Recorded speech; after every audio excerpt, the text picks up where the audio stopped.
Baga gara qubee dijitaal nagaan dhuftan. Asirratti barnoota teknooloojii bifa salphaan Afaan Oromootiin isiniif qooda. Akkam jirtu hordoftoota qubee dijitaal?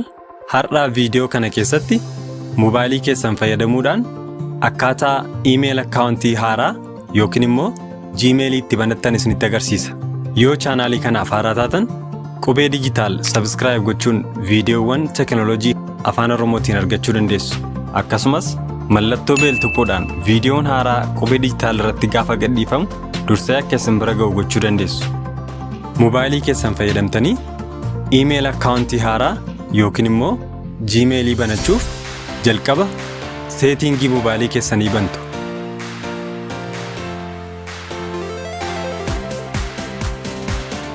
Sana booda seetiingii keessaa account and backup kan jedhu barbaaddu.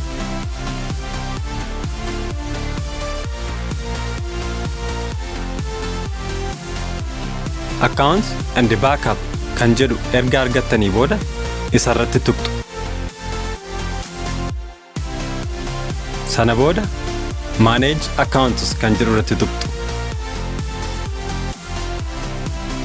Manage accounts kan jedhu erga tuqxanii booda akkaawuntiiwwan mobaayilii keessan keessa jiran Gmailii, Telegiraamii, Imo, WhatsAppii akkaataa kanaan asirra kaa'ee isinitti agarsiisa.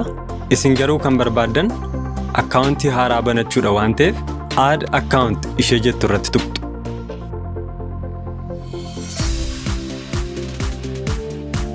Sana booda Google isa jedhu irratti tuqxu. Google irratti erga tuqxanii booda yoo mobaayiliin keessan paaswordii yookiin paatarnii qabaate isin gaafata waan ta'eef paaswordii yookiin paatarnii mobaayilii keessanii galchitu jechuudha. Sana booda amma inni banutti obsitanii eedduu yommuu inni akkasitti isinii fidu create account isa jedhu irratti tuqxu. Yommuu isin create account irratti tuqxan filannoowwan kana lamaan isinii fida waan ta'eef jalqabarra isa jiru for my personal use isa jedhu irratti tuqxu.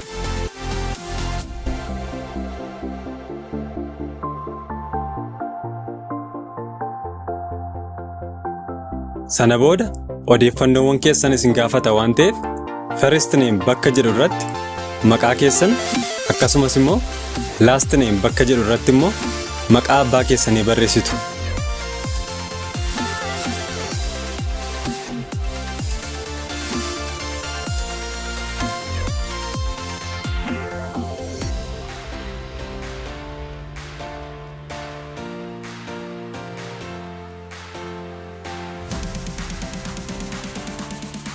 Barreessitanii yommuu xumurtan next isa jedhu irratti tuqxu.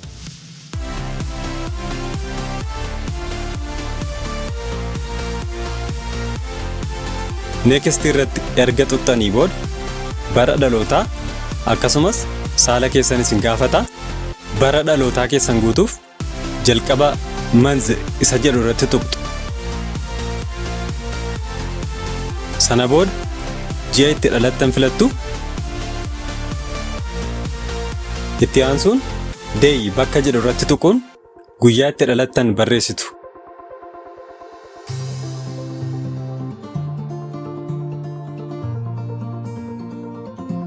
Dhumarratti year bakka jedhu tuquudhaan bara itti dhalattan barreessitu.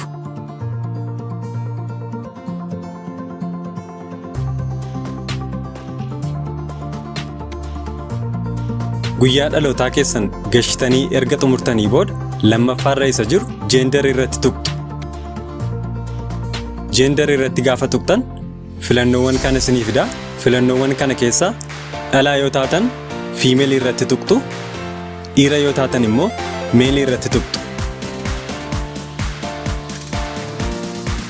Dhumarratti next irratti gaafa tuqxan fuula itti aanutti isin dabarsa.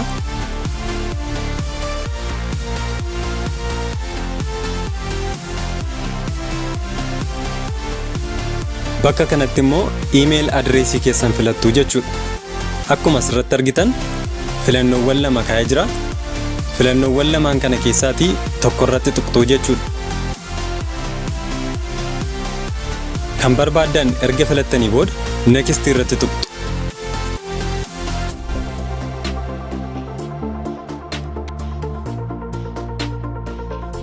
Itti aansuun paaswoordii isin gaafata waan ta'eef paaswoordii gashitu. Paaswoordii gaafa gashitan paaswoordii cimaa uumachuuf qubee, lakkoofsaa fi siimboolii garaagaraa yoo fayyadamtan baay'ee filatamaadha.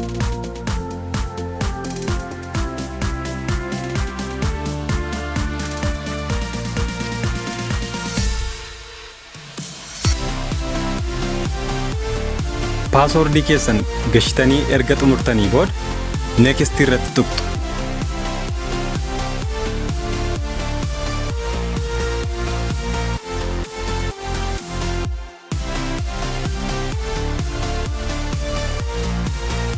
Sana booda maqaa keessanii fi iimeeyil adreesii keessan isinitti agarsiisa.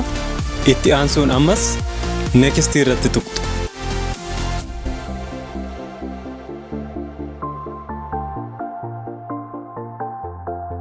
Dhumarratti privacy and terms isinii fida. Sana booda iskiriinii moobaayilii keessan irraa gara gubbaatti ol dabarsuudhaan dhumarra isa jiru I agree isa jedhu irratti tuqxu.